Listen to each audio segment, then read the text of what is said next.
people now advocating for eliminating, defunding the police. I think this is a remarkably bad idea. I think we probably find some agreement in this room, but I think it's something that has to be talked about. Now, most of us don't commit crimes because we have a conscience, we know right from wrong, and whether stealing was legal or illegal, we still probably wouldn't steal.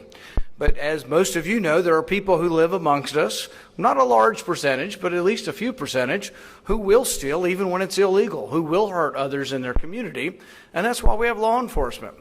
And we need law enforcement.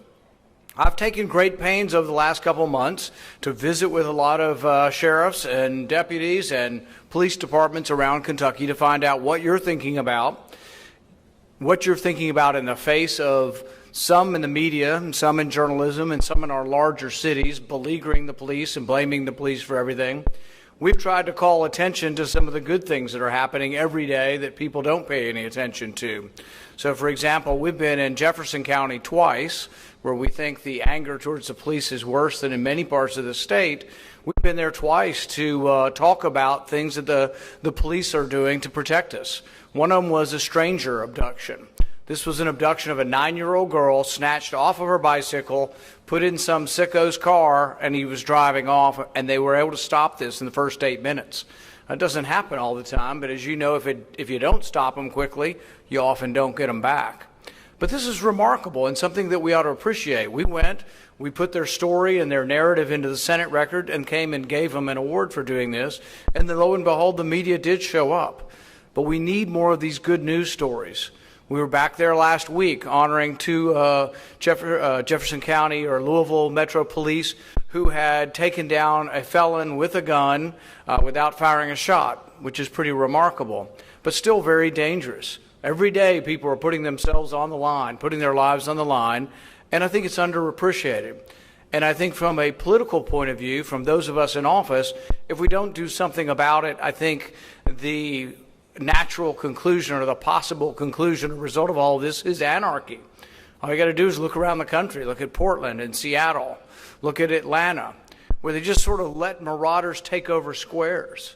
You want to see one of the saddest things was this little girl, Sequoia Turner, who was shot in Atlanta by thugs who took over the Wendy's. You remember there was an altercation with a taser between a policeman and this and that, and people can figure that out. But the thing is, you can't just let the whole Wendy's and the whole zone become a lawless area where people are intense with guns and knives, etc.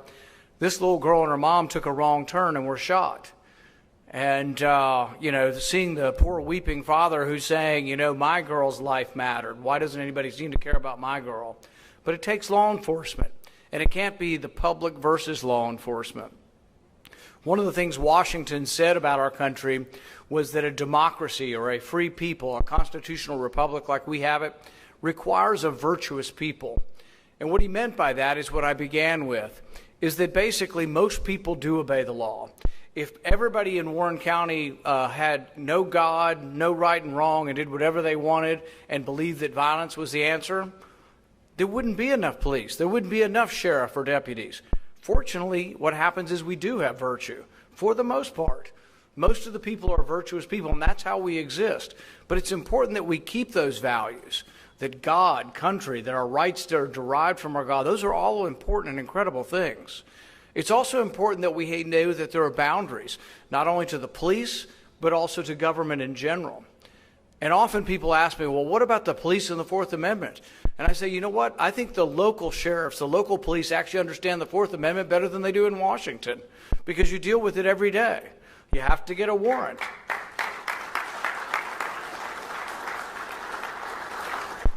I think if we don't appreciate what we have, we can lose it. The idea that all armed law enforcement could be replaced with social workers is insane.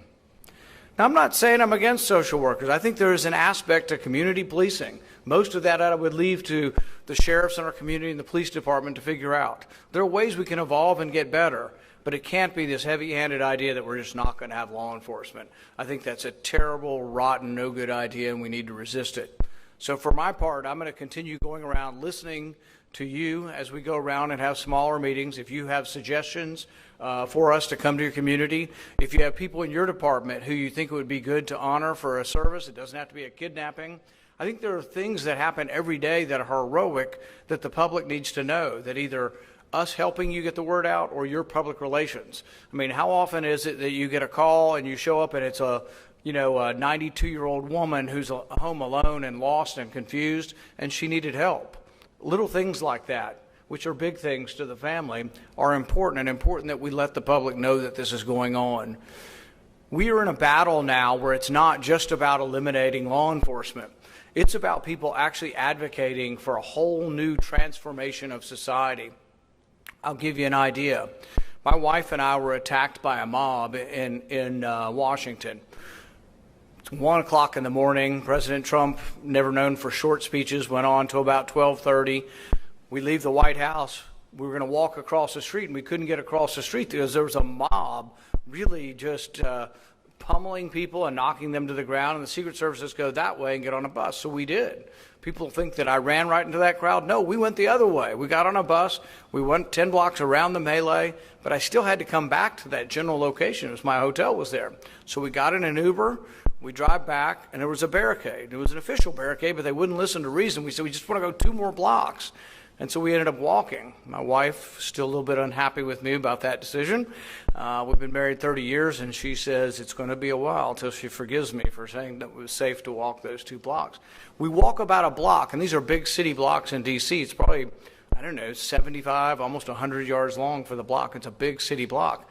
We get almost to the block, and a mob comes around the corner chanting and beating cans together or whatever. They saw me, and they said, let's get him. We saw a policeman at the corner. There were 3 of them standing next to motorcycles and 1 squad car.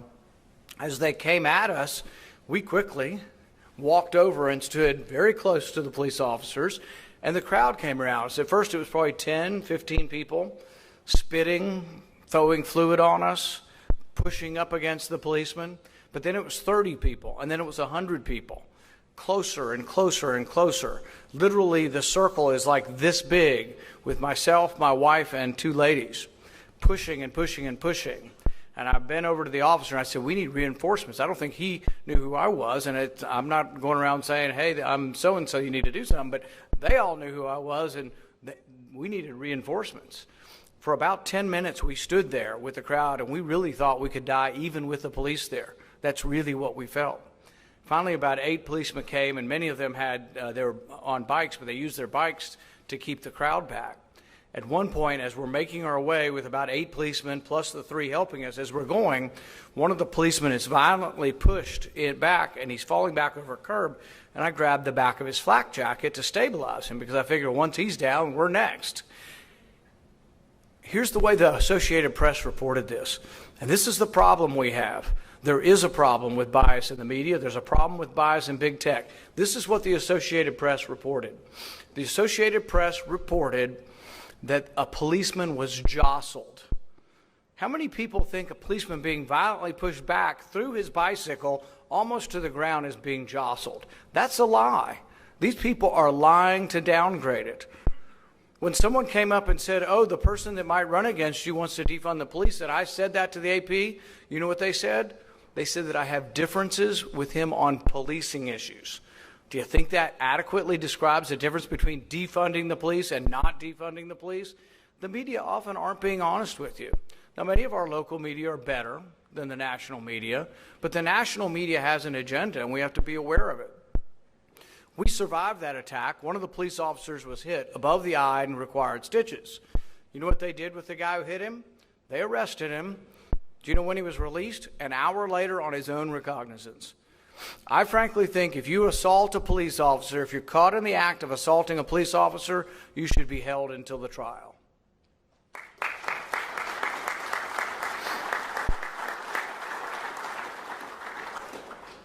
So when we read the newspaper the next day, the head of Black Lives Matter in Louisville said that she could tell that we were frightened. The video was everywhere. It was all over the internet. She said she could tell that we were frightened, but that's the way that we should live. She thinks that people who are in elective office should live in fear. What kind of person would say that? But that tells you that many of the people in these organizations, it's not about combating racism. It's not about trying to live according to what Martin Luther King said. It's about wanting us to live in fear I don't wish that of my worst enemy. I've spent a lot of the last 10 years going to the western part of Louisville, trying to make things better, encouraging private donations and governmental help to people who live in the west end of Louisville. I don't wish harm. I wish it were better. People are shooting people, but you know what? Of the killings that are going on in Louisville, they have more murders per capita than Chicago. Do you think that's the police killing? You would think by what you read, that's the police killing people in Louisville. No, it's people killing people in Louisville. And it's not an easy problem to fix. I'm not here to say I know how to fix the murder problem in Louisville, but I know it's not getting rid of the police. So we have to think this thing through. And we have to be very, very careful. We don't let people take over our government and our society who want to transform us into something totally foreign to what we are. I firsthand had my life protected that night in D.C., but I was also there at the ball field when Steve Scalise was almost killed. I was about 20 yards from him. I was in the right field batting cage when he was at second base and shot in the hip. We could see the blood trickling down from his hip, and it just looked like a small wound. I thought, well, maybe it won't be that bad. Looks can be deceiving. Went through his femur, the head of his femur, went through his pelvis, went through his bladder, went through his intestines, and I think nicked his iliac vein, which is probably about this big around, and you don't live long. If it was the artery, he might not have made it. He had his entire blood volume transformed. He was taken by life flight. They couldn't close him for several days. He barely made it. He still plays on the team. One leg shorter than the other. He can't run very fast, but he still has a good attitude. He's out there. But we would not have survived that day without law enforcement. And they were armed.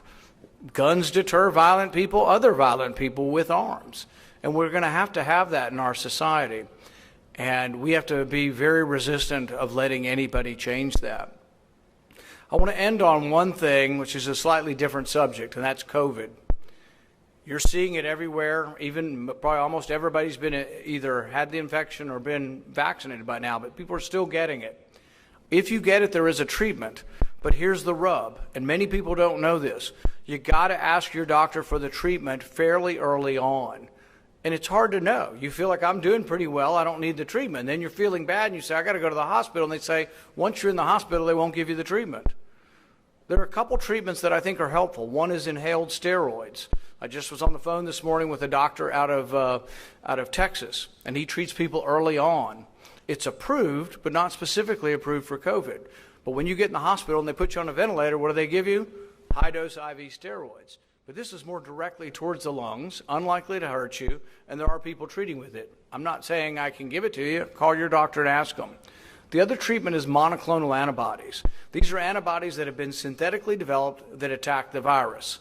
So if you're over 65, you're at pretty good risk. If you're overweight, you're at risk. So if you do get it, you're getting sicker. You may not get this day one, but really if you've got a bronchitis and you're coughing, ask your doctor about it. I've helped 2 patients get it in the last week. They wouldn't have got it had I not made several phone calls for them. One of them was in the hospital, and her husband had to threaten to take her out of the hospital to get the treatment. Sometimes they're saying, "Oh, you got to be in the emergency room." It's like, what? So you have to wheel me through a doorway from the main hospital to the ER, and then I can get the treatment? Things like this, we've politicized this disease so much, and I think we could pull together and get through this, but we have to be aware of, yes, the vaccine helps.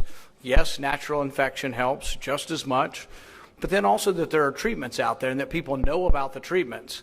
So there are treatments. If any of you get sick or your family members get sick over a certain age, if you're over 65 and your spouse is sick and you're living with them, they'll actually give you the monoclonal antibodies if you don't have it yet. So the thing is there are treatments, but if you don't know about them, you don't know to ask your doctor, and some of the doctors aren't, I think, being aggressive enough with this. So there are treatments for COVID. We're going to get through this. I'm hoping this is the last wave of this, but I was hopeful the last one in the spring was the last wave. So we'll see where we go. But we are developing immunity over time to this. The question is whether it'll be a new variant. This new variant does escape the vaccine some, and that's the problem. And there are still people that are unvaccinated. Both are a combination. But we will get through this. As far as law enforcement, know that I'm willing to listen, have been listening, have modified some of my positions and some of my bills from listening to the sheriffs. We'll continue to listen to you, and I thank you very much for what you do for our state. Thank you.